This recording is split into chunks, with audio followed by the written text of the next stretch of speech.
Shalom semuanya. Kurang semangat nih padahal mungkin mau suasana liburan. Shalom. Semua sukacita. Puji Tuhan. Saya mengucap syukur, berterima kasih untuk kesempatannya boleh melayani di tempat ini. Sekali lagi bukan karena kuat hebat saya, semua karena kemurahan Tuhan. Dan saya rasa masih pas ya waktunya untuk saya mengucapkan selamat Paskah untuk Bapak Ibu Saudara sekalian. Dan saya percaya bahwa kematian dan kebangkitan Tuhan Yesus itu adalah inti kekristenan. Dan dua hal ini tidak bisa dipisahkan seperti mata koin. Kita perlu kematian Yesus karena tanpa penumpahan darah tidak ada pengampunan dosa. Tapi puji Tuhan, Yesus Tuhan kita tidak berhenti di kematian saja. Tapi dia bangkit, artinya dia menang. Maka dari itu kita menyembah Allah yang hidup. Kalau saudara pergi ke Yerusalem, kuburnya ada tetapi kosong. Karena apa? Karena memang dia tidak di situ. Dia hanya pinjam 3 hari saja. Berarti kita memerlukan kematian dan kebangkitan Tuhan. Seperti kata Pastor Yosua tadi, ada pengharapan selalu buat saudara dan saya. Selamat Paskah, maju terus di dalam Tuhan. Mari kita buka firman Tuhan. Saya mau bagikan buat kita semua, judulnya tidak menyia-nyiakan persoalan atau penderitaan hidup. Mari kita buka firman Tuhan. Terambil dari kitab Roma pasal 5 ayat 3 sampai 5. Surat Paulus kepada jemaat di Roma pasal 5 ayat 3 sampai 5. Ayat 3 dan 4 saya baca, 5 terakhir saya minta Bapak Ibu Saudara baca bersama-sama. Semua sudah di sana? Puji Tuhan. Roma 5 ayat 3 sampai 5. Demikian firman Tuhan. Dan bukan hanya itu saja. Kita malah bermegah juga dalam kesengsaraan kita. Karena kita tahu bahwa kesengsaraan itu menimbulkan ketekunan. Dan ketekunan menimbulkan tahan uji. Dan tahan uji menimbulkan pengharapan. Ayat 5 terakhir, mari bersama-sama 3, iya. Dan pengharapan tidak mengecewakan.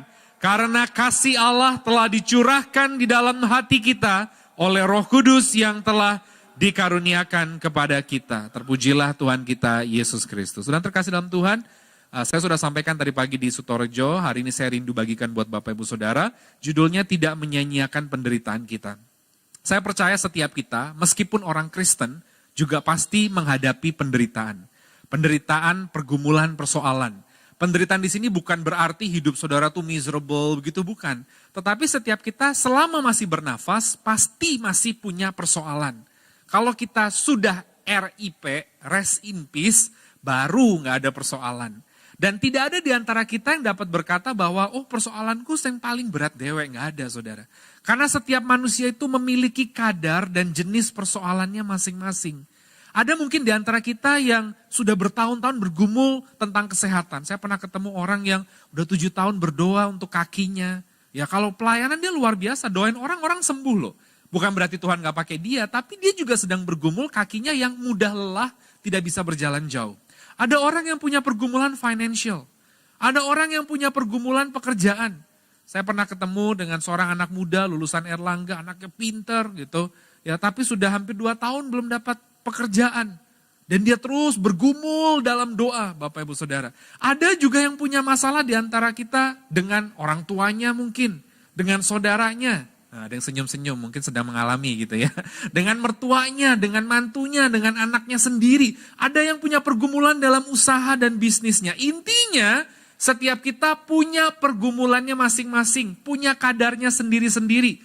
Tidak ada di antara kita yang dapat berkata bahwa masalahku lebih berat daripada masalah kamu, tahu enggak. Tetapi kalau kita saat ini sedang menghadapi pergumulan, Alkitab bilang justru jangan sia-siakan. Karena apa? Karena dari situ Tuhan mau bekerja secara luar biasa. Makanya Alkitab bilang tadi di dalam surat Roma pasalnya yang kelima dikatakan justru kita bisa bermegah dalam kesengsaraan kita. Dalam pergumulan dan persoalan kita. Saya perlu ingatkan sebagai hamba Tuhan bahwa Tuhan Yesus tidak pernah berkata ikut dia kita tidak akan meneteskan air mata. Tidak. Tuhan berkata tidak pernah berkata bahwa ikut dia kita tidak akan menghadapi pergumulan. Enggak. Tapi yang dia katakan bahwa dia senantiasa menyertai kita sampai kesudahan zaman. Di dalam dia kita kuat menanggung segala perkara. Allah kita akan mencukupi kita dalam segala kebutuhan kita. Dan Dia pasti memegang kita dengan tangan kanannya yang membawa kemenangan. Kasih tepuk tangan buat Tuhan kita Yesus Kristus. Hari ini 5 hal ya. Why should we be grateful? Kenapa kita harus bersyukur kalau ada persoalan dalam hidup ini? Jangan sia-siakan, ada 5 hal. Yang pertama, mari kita lihat di ayat yang ketiga. Demikian firman Tuhan. Karena kita tahu ya, kita harus bermegah, bersyukur, berbangga, tidak kecil hati kalau ada persoalan, kesengsaraan, penderitaan, itu semua artinya sama. Karena kita tahu bahwa kesengsaraan itu menimbulkan ketekunan. Sama-sama bilang ke saya, supaya saya tekun. Amin. Jadi yang pertama, persoalan Tuhan izinkan, jangan disia-siakan, supaya saudara makin tekun di dalam Tuhan. Bukan supaya kita malah jauh, lari, tinggalkan Tuhan. Kebalik. Justru supaya kita makin tekun. Tekun itu apa sih? Kalau dalam Kamus Besar Bahasa Indonesia, suatu tindakan yang semakin sungguh-sungguh, saudara. Kalau anak-anak yang sedang belajar, pekan ulangan gitu, apalagi saudara punya anak kecil seperti saya tuh, ngajarin tekun tuh susah banget gitu ya kan. Ayo dong harus terus. Tapi nanti mulai dengan seiring pertambahan umur, tambah umur tambah persoalan ya kan gitu ya kan. Seiring mereka udah besar, apalagi mau masuk kuliah, udah tambah tekun sendiri karena udah sadar gitu saudara. Nah ternyata pergumulan hidup itu Tuhan izinkan bukan supaya kita lari dari Tuhan, tapi supaya kita tekun di dalam Tuhan. Kalau saudara yang dulu mungkin doanya cuma napas ya, Kristen napas, Natal sama Paskah gitu ya kan. Tapi akibat pergumulan hidup, saudara berdoanya bisa bendino, saudara berdoa setiap hari saudara. Kalau saudara yang dulu mungkin Kristennya tomat ya kan, Minggu tobat, Senin Sabtu kumat gitu. Tapi akibat pergumulan yang Tuhan izinkan, ya mungkin masalah financial, mau gak mau saudara jadinya baca firman. Karena saudara mau dengar kekuatan dari mana? Iman timbul dari pendengaran akan gosip tambah stres saudara. Tapi iman timbul dari pendengaran akan firman. Makanya mau gak mau karena dia ada masalah, dia dengar firman. Dan saya pernah ketemu orang yang seperti itu. Tadi dia gak pernah dengerin khotbah saudara. Tapi begitu bisnisnya sedang down, tiap hari dia setel YouTube saudara. Dengerin firman. Terus dia bilang begini, gak tahu kenapa ya gitu. Apalagi kita sudah ada di zaman modern ya, kita mau denger khotbah dari manapun bisa saudara. Ketika dia setelah dengar firman tuh hatinya tenang saudara. Baru setelah itu dia sadar bahwa I need words of God every day. Saya perlu firman Tuhan setiap hari. Ini disebut sebagai tekun. Karena kesengsaraan membuat kita makin tekun. Itulah sebabnya jangan pernah membandingkan dirimu dengan orang lain. Dia berkatnya banyak. Dia pengalamannya luar biasa. Aku gimana sih ini Tuhan? Enggak. Tapi bandingkan dirimu yang dulu dengan yang sekarang. Kalau dulu mungkin engkau tadi itu Kristennya napas, doa jarang, gak mau melayani Tuhan, ya kan dididik Tuhan susah, memberi susah. Sekarang makin ikut Tuhan, makin tekun gak? Baca firman, nyembah Tuhan, berdoa, melayani, memberi dan sebagainya. Ini disebut ketekunan. Dan saya percaya di balik ketekunan ada berkat Tuhan kok menanti buat kita. Ada satu cerita tentang seorang laki-laki yang bernama Eric Yuan. Eric Yuan ini lahir besar di China, kemudian dia pindah ke Amerika Serikat, dia kuliah kalau nggak salah kuliah IT, dan jauh dari orang tua, ya naik pesawat saja berapa jam saudara, kemudian jauh dari keluarga, dia merasa sendiri ya, atau istilahnya homesick. Tapi dia punya pacar saudara. Nah pacarnya ini kalau nggak salah sama-sama juga dari China, lagi sekolah di Amerika, tapi jaraknya jauh. Kalau naik kereta itu 10 jam saudara. Kalau di sini naik kereta 10 jam mungkin Surabaya ke Jakarta gitu ya. Nah saudara apa yang terjadi? Akhirnya dari pergumulan itu dia makin tekun. Kuliahnya bukan dia tinggalkan, malah dia semangati untuk diselesaikan dengan baik. Kebetulan karena kuliahnya di bidang itu, dia punya talenta di bidang itu. Dia mulai ngutak-ngatik buat aplikasi yang akhirnya bisa mempertemukan orang yang jauh jadi dekat saudara. Kan kalau pakai, zaman dulu kalau pakai telepon berbayar gitu ya kan. Pakai Skype bagaimana gitu. Jadi dia akhirnya buat aplikasi. Karena kalau setiap bulan dia harus naik kereta 10 jam, terus ketemu pacarnya cuman sebentar, balik lagi. Itu satu persoalan yang cukup berat buat dia yang jauh dari keluarga.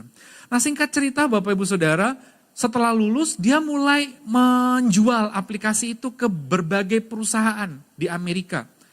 Perusahaan-perusahaan IT, tapi perusahaan-perusahaan IT itu nolak saudara. Bukannya dia putus asa, tapi justru persoalan itu membuat dia makin tekun lagi, saudara. Mungkin ada yang kurang kali aplikasiku ya, apa ya, bisa ini enggak ya, bisa kirim foto enggak ya, bisa share gambar enggak ya, bisa ini enggak ya. Akhirnya dia perbaiki, terus dia berbenah diri. Sampai suatu ketika 2019 pandemi melanda dunia, saudara.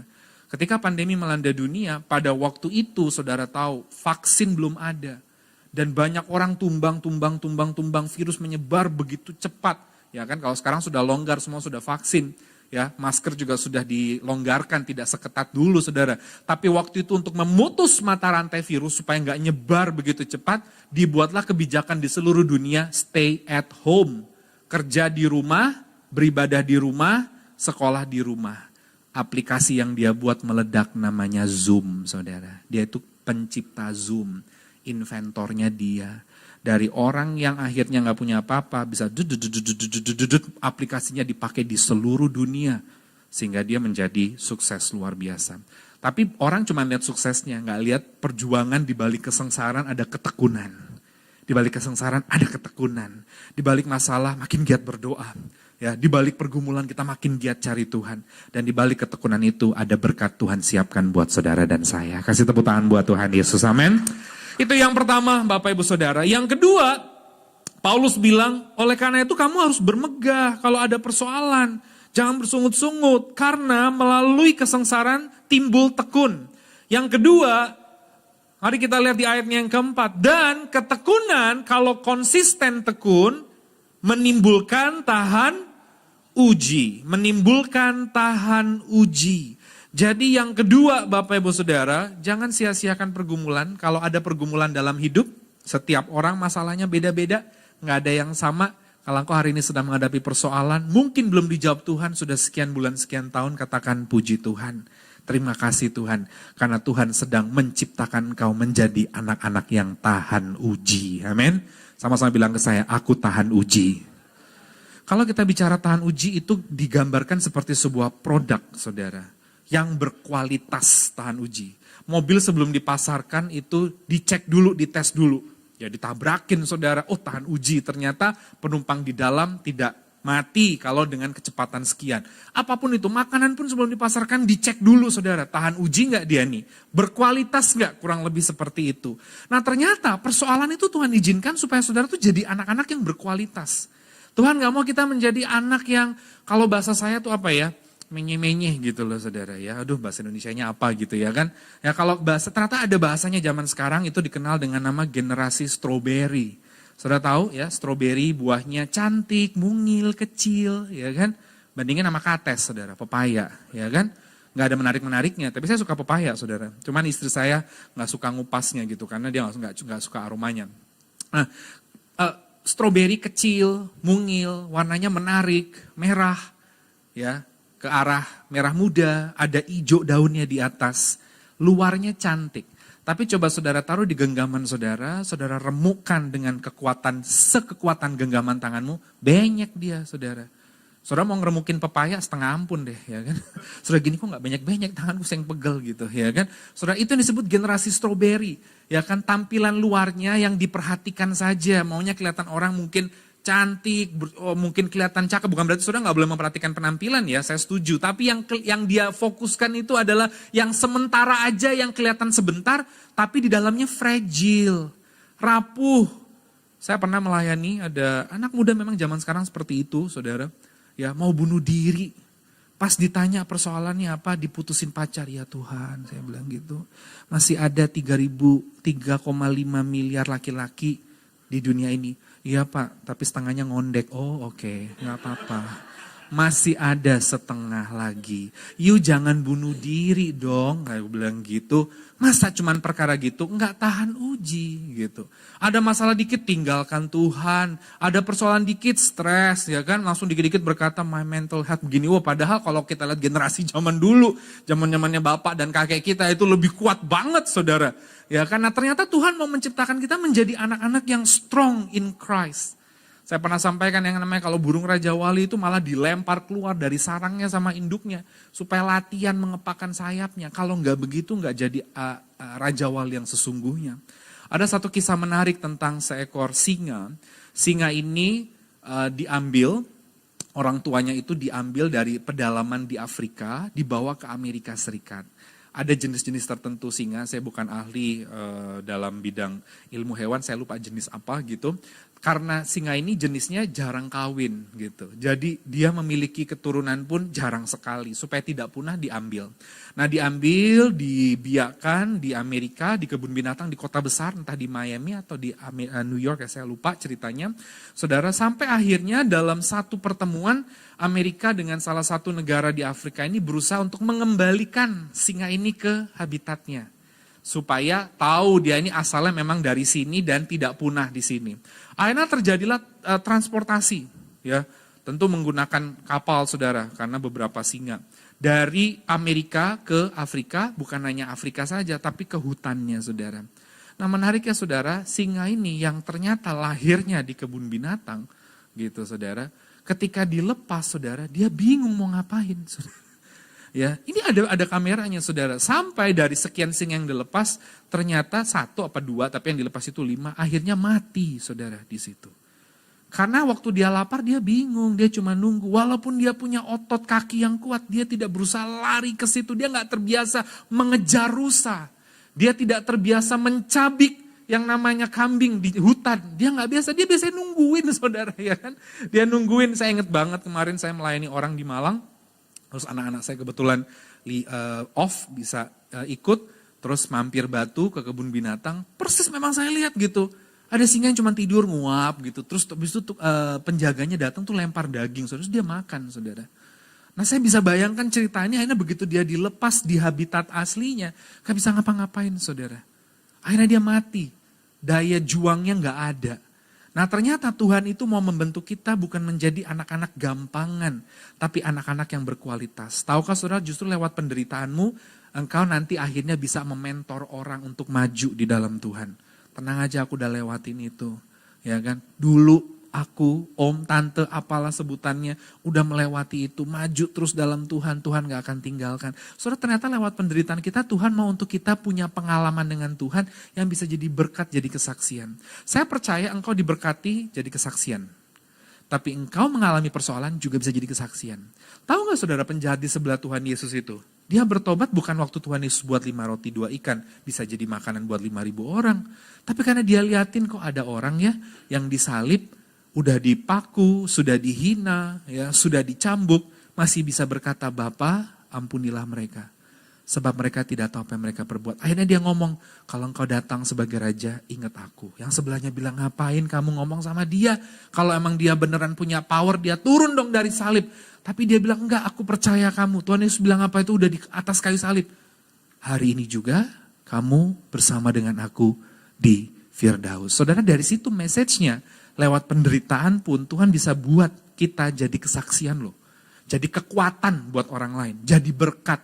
Makanya caranya nomor 2, supaya bisa begitu Tuhan mau kita jadi orang-orang yang tahan uji. Jadilah anak-anak Tuhan yang tahan uji, supaya hidupmu boleh dipersembahkan jadi berkat, jadi kesaksian buat kemuliaan nama Tuhan. Amin. Itu yang kedua. Yang ketiga, Bapak Ibu Saudara, masih dari surat Roma, pasalnya yang kelima. Kalau kita perhatikan di ayatnya yang keempat dan yang kelima, demikian firman Tuhan. Dan tahan uji, jadi setelah tekun, ya, tahan uji pada akhirnya menimbulkan pengharapan. Dan pengharapan tidak mengecewakan, karena berharapnya sama Allah. Karena kasih Allah telah dibuktikan, dicurahkan dalam hati kita oleh Roh Kudus yang telah dikaruniakan kepada kita. Poin yang ketiga, kalau ada penderitaan mengucap syukur, berterima kasih, puji Tuhan, haleluya. Kenapa? Karena penderitaan akan membuat kita ingat Tuhan dan berharap sama Tuhan. Amin. Penderitaan di sini bukan berarti itu saudara disiksa, dipukul, gak makan, bukan begitu. Tapi ada persoalan. Saya mau mengajak saudara untuk membayangkan, coba malam hari ini bayangkan. Berapa umur saudara, ya kira-kira selama hidup saudara, bayangkan saudara nggak pernah punya masalah. Bayangkan, ya kan? Saudara punya suami baik banget, cakep kayak Brad Pitt, ya kan? Selalu siap menolong, mengganti pampers, bahkan mengantar anak ke sekolah, buang sampah pada tempatnya, ya kan? Saudara punya istri juga manis, gak pernah cerewet. Semua makanan dari A sampai Z udah siap di meja, saudara. Saudara punya mertua, sayang banget. Saudara gak pernah punya masalah financial. Gak pernah saudara berdoa, God, I need you to pay this deadline. Makanya benar, yang buat orang deg-degan itu cuma dua, jatuh cinta sama jatuh tempo. Ya kan? Kalau udah jatuh tempo doanya kenceng, Tuhan, Tuhan, ya kan? Tuhan, Tuhan gitu. Dia udah deg gimana, ya kan?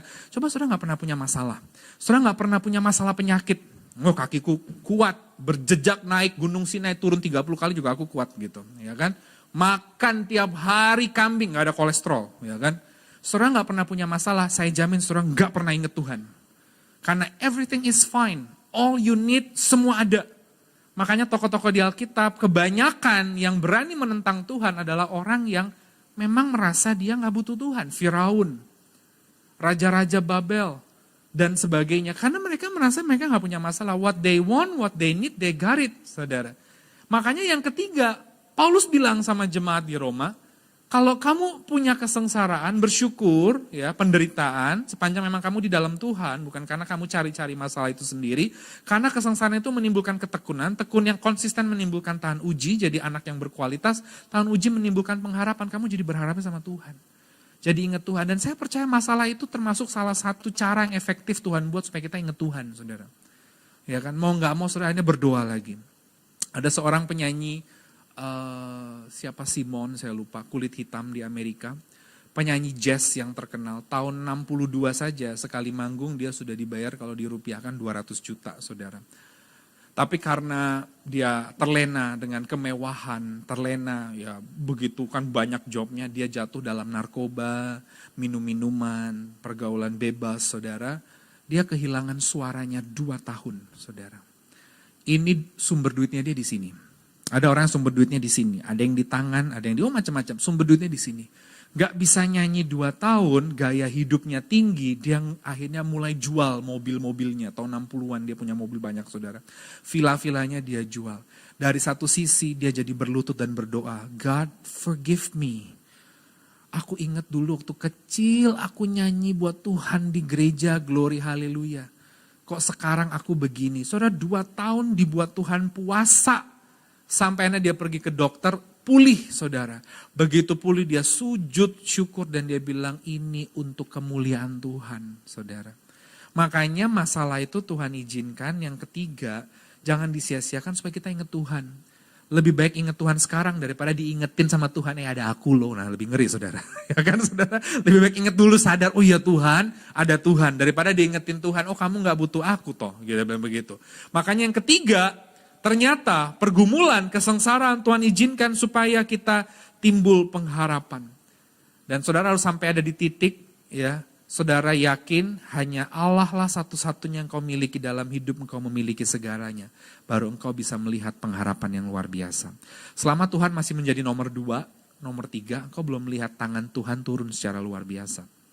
Masih nanti Tuhan nomor 2 lah. Nomor 1 masih ada uangku, masih ada iniku, masih ada ituku, masih ada keluargaku. Saudara belum bisa melihat itu. Tapi begitu engkau mempraktekkan betul-betul Tuhan yang ada, the one and only, nomor 1 dalam hidup, berharap 100%, baru engkau bisa melihat perkara dahsyat dalam hidupmu. Amin. Itu yang ketiga, Bapak Ibu Saudara. Yang keempat sekarang kita buka dari nats lain. Saya mengajak Bapak Ibu Saudara untuk kita buka dari kitab Mazmur. Mazmur pasalnya yang di dalam kitab Mazmur pasalnya yang ke-24, ayatnya yang ketiga dan yang keempat. Demikian firman Tuhan. Mazmur pasal 24 ayat 3 dan 4. Siapakah yang boleh naik ke atas gunung Tuhan? Siapakah yang boleh berdiri di tempatnya yang kudus? Orang yang bersih tangannya dan yang murni hatinya. Sama-sama bilang ke saya, murni hatinya. Balik ke ayat sebelumnya, saudara, ternyata pemazmur mengatakan siapa sih yang boleh ketemu Tuhan? Kalimat gunung Tuhan adalah sebuah istilah untuk bait suci yang ada di kota Yerusalem. Kota Yerusalem itu memang secara geografis Lokasinya tinggi, di dataran tinggi, 700 meter di atas permukaan laut. Jadi ibarat Surabaya dengan Malang, Malang itu lebih tinggi, ya Malang dikatakan gunung, disebutnya seperti itu, karena kondisi geografisnya yang tinggi. Yerusalem itu tinggi. Kenapa disebut gunung Tuhan? Karena di situ ada bait suci. Nah, di dalam bait suci itu ada pelataran, ruang kudus, ruang maha kudus. Di dalam ruang maha kudus itu ada tabut perjanjian yang ada syekinahnya Tuhan, kemuliaannya Tuhan. Siapa sih yang bisa ketemu Tuhan? Orang-orang zaman itu berpikir hanya mereka yang memakai jubah imam. Ya betul, memang gak salah. Memang yang melayani itu hanya golongan tertentu, orang Lewi. Dari semua orang Lewi, dari orang Lewi yang ada tidak semua boleh masuk. Yang boleh masuk hanya imam. Imam itu hanya keturunannya Harun. Punya anak 4 dia, dari situ aja.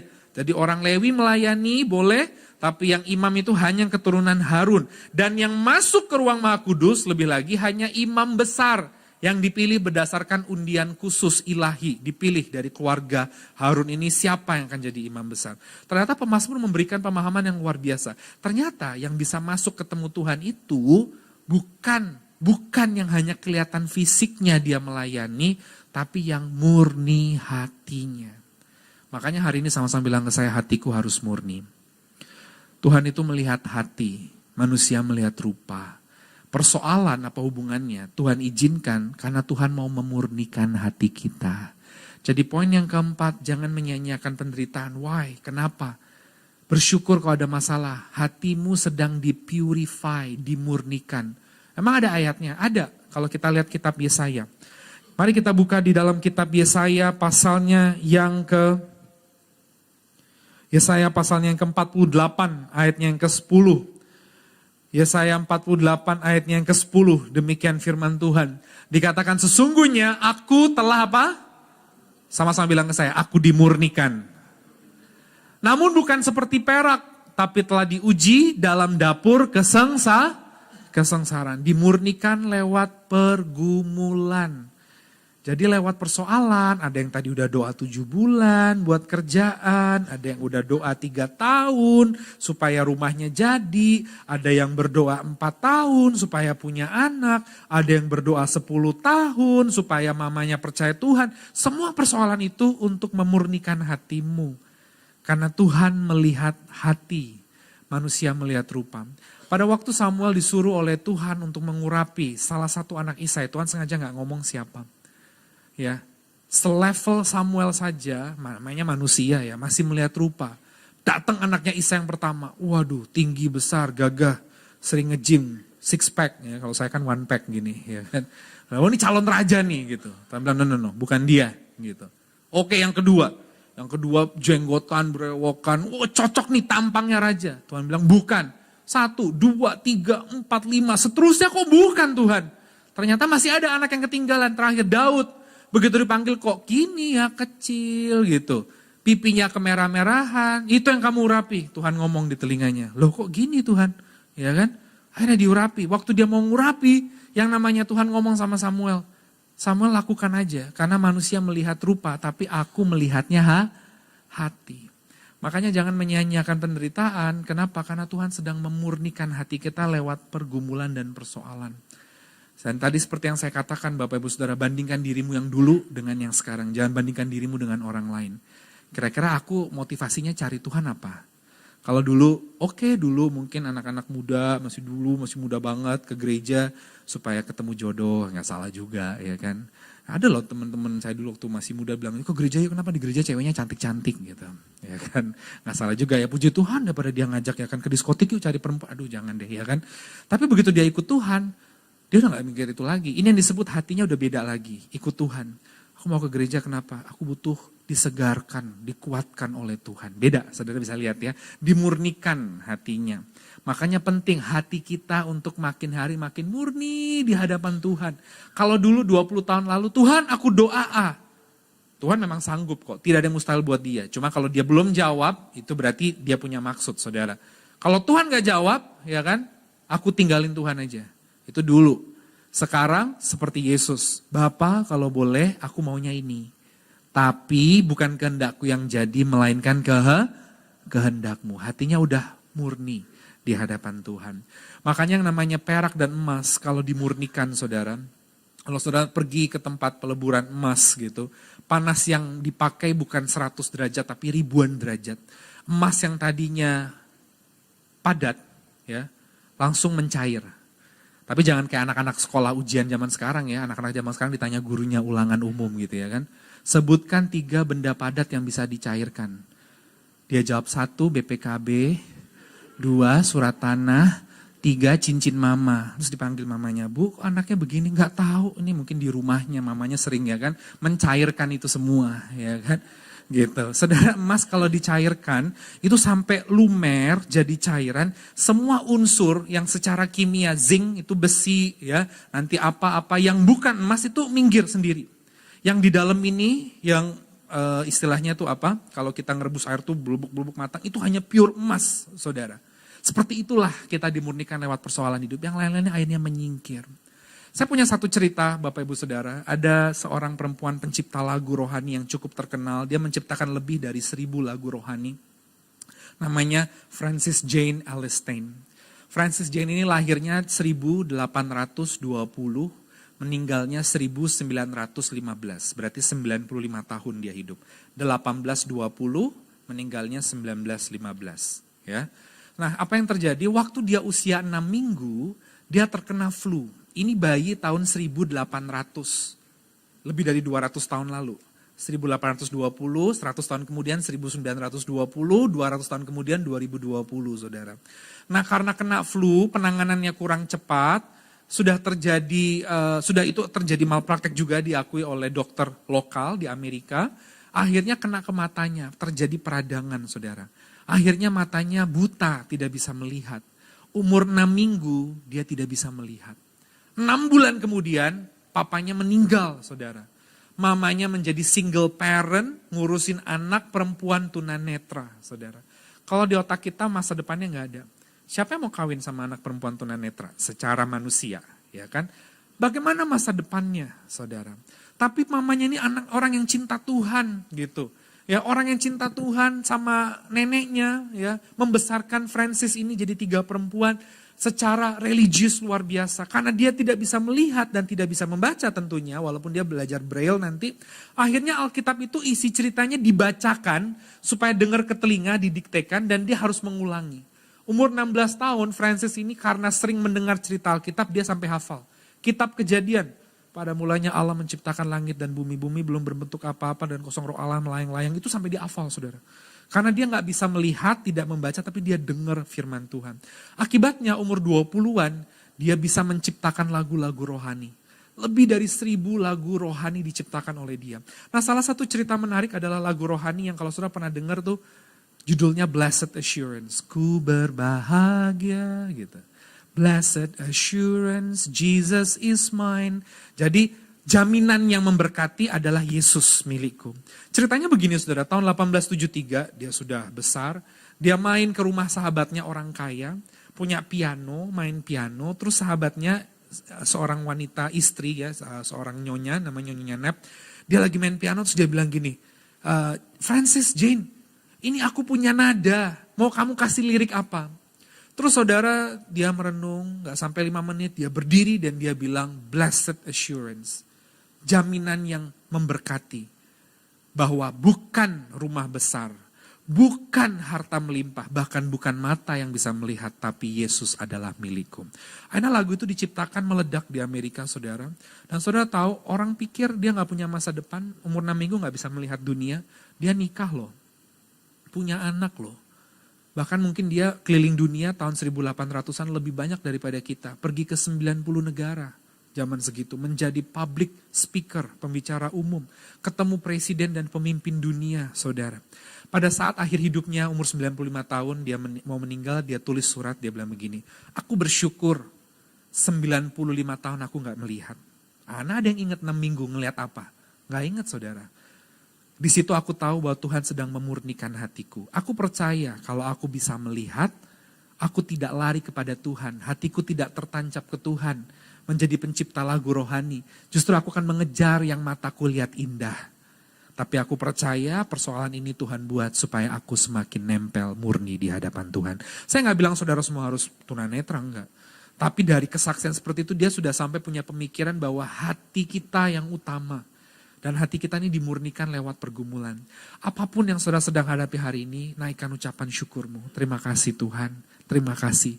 Sebab engkau sedang memurnikan hatiku. Biarlah aku didapati murni, sebab siapakah yang dapat naik ke atas gunung Tuhan? Melainkan hanya mereka yang murni hatinya di hadapan Tuhan. Tepuk tangan buat Tuhan Yesus. Yang kelima, yang terakhir Bapak Ibu Saudara. Yang terakhir, saya ambil dari cerita Sadrak, Mesak, dan Abednego. Mari kita buka kitab Daniel pasal 3, ayat 16 sampai 18, kemudian loncat ke ayat 25. Daniel pasal 3, ayat 16, 17, 18, dan kemudian ayat yang ke-25. Demikian firman Tuhan. Lalu Sadrak, Mesak, dan Abednego menjawab Raja Nebukadnezar, tidak ada gunanya kami memberi jawab kepada Tuanku dalam hal ini. Jika Allah kami yang kami puja sanggup melepaskan kami, maka ia akan melepaskan kami dari perapian yang menyala-nyala itu dan dari dalam tanganmu yang raja. Kalau dia sanggup, dia akan lepasin. Tapi ini yang luar biasa, ayat 18. Tapi kalaupun dia tidak melepaskan, hendaklah Tuanku mengetahui ya raja bahwa kami tidak akan memuja dewa Tuanku dan tidak akan menyembah patung emas yang Tuanku dirikan. Saudara, ini saya katakan iman yang benar. Sama-sama bilang saya iman yang benar. Saudara, kita lebih perlu iman yang benar daripada sekadar iman yang besar. Bukan berarti kita tidak boleh mencapai iman besar. Iman besar boleh, iman kecil pun bisa memindahkan gunung. But more important thing is to have the true faith, iman yang benar. Iman yang benar itu adalah walaupun Tuhan gak tolong, aku tetap percaya Tuhan. Aku tetap ikut Tuhan. Aku tetap percaya dia memang Allah yang layak disembah. Itu iman yang benar, saudara. Nah, Sadrak, Mesak, dan Abednego ini termasuk dalam orang-orang bersama dengan Daniel yang dibuang ke pembuangan di Babel. Pada waktu itu sejarah Alkitab mencatat bahwa yang namanya Daniel sedang keluar negeri. Jadi dia tidak bersama-sama dengan teman-temannya. Ini bicara keluar negeri bukan tahun 70-an ya. Ribuan tahun yang lalu, saudara. Naik onta aja udah 3 bulan perjalanan, ya kan? 4 bulan perjalanan. Karena waktu itu ada daerah-daerah di luar kerajaan yang harus dia kunjungi. Sudah gitu tugasnya di situ 4 bulan. 3 bulan tambah 4 bulan, 7 bulan. Balik lagi perjalanan 3 bulan. Udah 1 tahun habis, saudara, ya kan? Tiba-tiba di dalam negeri, Raja Nebukadnezar itu menginstruksikan membangun patung tingginya 60 hasta, lebarnya 6 hasta. 1 hasta 45 cm, berarti patung 27 meter tinggi, lebarnya 2,7 meter. Dari emas, hendaklah kamu menyembah, ya kan? Nah, kemudian di sini dipertunjukkan iman yang benar dari Sadrak, Mesak, dan Abednego. Walaupun Allah tidak menolongku, aku tidak akan menyembah patung itu. Walaupun dia nggak tolong, aku percaya dia sanggup tolong. Tapi kalaupun dia nggak jawab persoalan, kesengsaraan, penderitaan yang akan aku alami, aku tetap ikut dia. Nah, menarik ayat 25 terjadi, Bapak Ibu Saudara. Lihat Daniel 3 ayat yang ke-25, demikian firman Tuhan. 3 orang itu diikat, dimasukkan ke dapur perapian yang menyala-nyala. Tetapi raja kaget katanya, ada 4 orang kulihat berjalan-jalan dengan bebas di tengah-tengah api itu. Mereka tidak terluka. Dan yang keempat itu rupanya seperti anak dewa. Ini adalah ayat mesianik. Ini merujuk kepada Kristus. Jadi yang dibuang ke dapur perapian yang menyala-nyala, 3, Sadrak, Mesak, Abednego. Tapi kok ada yang keempat? Siapa lagi kalau bukan Tuhan, saudara. Poinnya apa yang kelima? Bicara jangan menyia-nyiakan persoalan hidup. Yang kelima, bersyukur ada masalah. Justru di dalam masalah kita mau ketemu Tuhan, katakan amin. Sama-sama bilang ke saya, aku bertemu Tuhan sering lewat persoalan.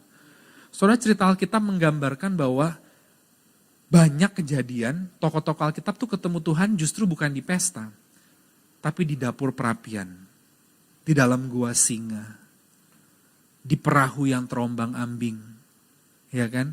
Keluarga yang bingung karena anggur itu habis, nanti pesta berantakan. Justru mau ketemu siapa tuh? Tuhan, saudara. Jadi yang kelima, poin yang terakhir buat kita hari ini, saya nggak tahu masalah apa yang saudara sedang hadapi, tapi kalau engkau sedang menghadapi pergumulan dan setiap orang itu kadarnya berbeda-beda, naikkan ucapan syukurmu. Karena sebentar lagi engkau akan ketemu Tuhan, gitu. Dalam artian begini, kau akan melihat cara Tuhan yang ajaib bekerja gitu deh. Mujizat. Mungkin kita nggak mengejar mujizat itu, kejarnya itu adalah iman yang benar tadi. Tapi saya percaya Tuhan akan tolong kok. Hanya tanamkan bukan waktu kita dan bukan dengan cara kita. Amin. Saya ingat satu cerita, Ada seorang, jadi dulu saya punya asisten rumah tangga waktu saya pindah ke Surabaya. Terus tapi sekarang enggak, sekarang saya udah cuma berdua sama istri gitu. Anak 2, semua bahu-membahu, ngurus semua sendiri gitu. Tapi dulu waktu saya baru pindah, karena kan saya bingung, masih belum mengerti orientasi, saya punya satu asisten.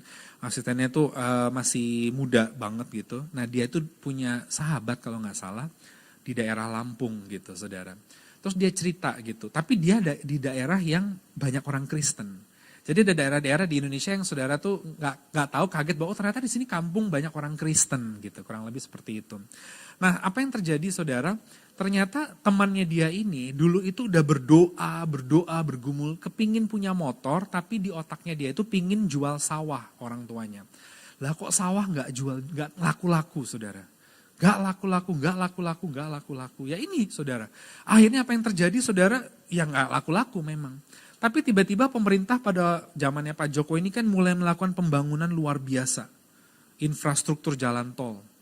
Kalau zaman dulu itu tol kan cuma di Pulau Jawa. Saya ingat banget saya pelayanan ke Manado 2012 belum ada tol. Sekarang sudah ada. Saat turun saya ingat saya kan pesawat ke Manado jarang dari Jakarta. Sekali terbang 3 jam. Terus kemudian saya mendarat jam 2 siang. Jam 7 ada ibadah. Ada ibadah saudara. Terus begitu keluar ambil barang. Saya dijemput. Terus saya langsung ngomong sama yang jemput saya. Udah cepet-cepet kita masuk tol. Gitu. Terus dia ngomong dengan logat Manado, ini yang ada kakak, dia bilang begitu. Di sini yang ada tolong, dia bilang gitu. Yang ada tol, dia bilang gitu. Nggak ada tol, ada Tuhan Yesus, saya bilang begitu. Saya nggak maksud begitu gitu. Saya pernah pergi juga kemana, nggak ada kereta. Oh nggak ada kereta di sini. Tapi puji Tuhan sekarang ada tol di Sulawesi, ada kereta di Sulawesi, ada tol di Kalimantan, ada tol di Sumatera. Nah balik ke cerita tadi saudara, akhirnya pemerintah karena mau bangun jalan tol, dia beli lahan-lahan, sawahnya temennya ini kena saudara. Bukan diganti rugi, ganti untung. Bapaknya dapat 3M saudara. Sampai bingung, 3M buat apa ini? Dia bilang gitu. Jangankan beli motor, 10 motor sama 1 gerobak bakso juga dapat saudara. Ya kan? Saking dia bingungnya ini kok dapat bagaimana gitu. Nah artinya saudara ini yang saya katakan kadang-kala persoalan mungkin temennya ini tuh butuh kendaraan itu namanya di daerah, di kampung saudara jalannya nggak mulus, butuh motor hanya untuk berangkat ke sekolah. Tapi dia fight sambil berdoa, ya sudah kalau aku harus jalan kaki setiap hari 10 kilo. Tapi sambil berdoa dan menangis.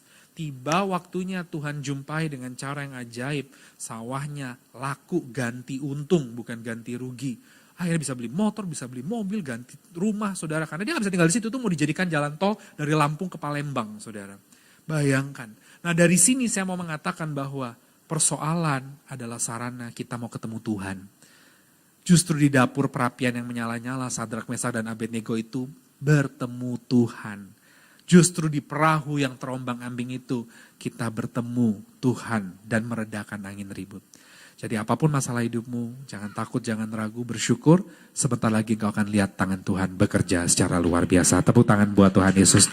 Saya simpulkan firman Tuhan hari ini buat setiap kita. Jangan menyia-nyiakan pergumulan hidup. Paulus katakan, bermegahlah justru.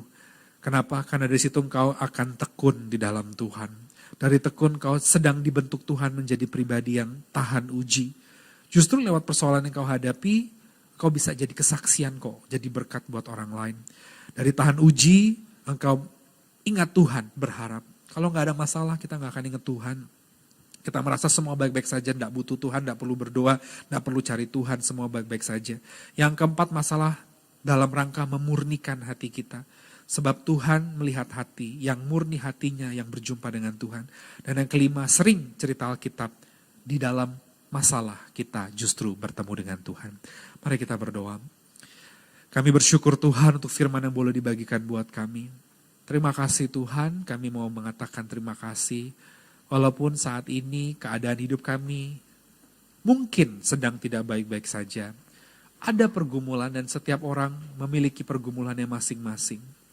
Ada yang mungkin bergumul tentang keuangan, kesehatan, masa depan, hari tua, pekerjaan, keluarga, relasi rumah tangga. Dan hari ini Tuhan kami mau naikkan syukur atas segala hal yang kami sedang hadapi. Karena kami tahu di dalam Tuhan kami sedang dilatih menjadi tekun, semakin tekun di dalam Tuhan. Kami sedang diubahkan menjadi pribadi yang berbeda. Bukan lagi kami yang lama, melainkan kami yang baru. Menjadi anak-anak yang berkualitas, yang tahan uji. Ada tantangan, kami boleh tetap berdiri tegak sambil memandang kemuliaan Tuhan. Dan kami tahu persoalan Tuhan izinkan supaya akhirnya kami tetap boleh ingat Tuhan. Selevel Paulus sekalipun yang pengajaran teologinya dalam, mampu melakukan mujizat kesembuhan. Kitab Galatia mencatat dia memiliki pergumulan, matanya mengalami sakit, tulisan yang dia tulis begitu lebar dan besar. Itu artinya Tuhan katakan, cukup kasih karuniaku supaya kamu ingat akan aku. Hari ini kami mau ingat Tuhan dalam setiap laku, langkah, perkataan dan perbuatan kami. Terima kasih bahwa hati kami dimurnikan hari demi hari. Inilah kami Tuhan, tidak ada lagi trik intrik dari hati kami, hanya hati yang putih bersih murni. Kami mau hampiri tahta kudus Tuhan. Dan yang kelima, yang terakhir Tuhan, terima kasih bahwa kami diingatkan sering cara Tuhan untuk menjumpai kami, melawat kami justru melalui dapur perapian itu. Kami tahu tangan Tuhan pasti menolong. Hamba berdoa menyerahkan seluruh jemaat Tuhan yang hari ini sedang bergumul dan berdoa tentang masalah apapun. Tuhan boleh jumpai dan lawat mereka. Nyatakan mujizat pertolongan-Mu buat mereka. Bukan pada waktu mereka, sebab waktu mereka tidak sempurna. Tetapi pada waktu-Mu dan dengan cara-Mu yang ajaib dan tidak terduga. Terima kasih Tuhan. Segala pujian kami kembalikan kepada-Mu. Biarlah hidup kami boleh berjalan, bernafaskan, beriringan dengan firman Tuhan. Di dalam nama Tuhan Yesus Kristus, kita semua bersyukur dan percaya, sama-sama katakan, amin.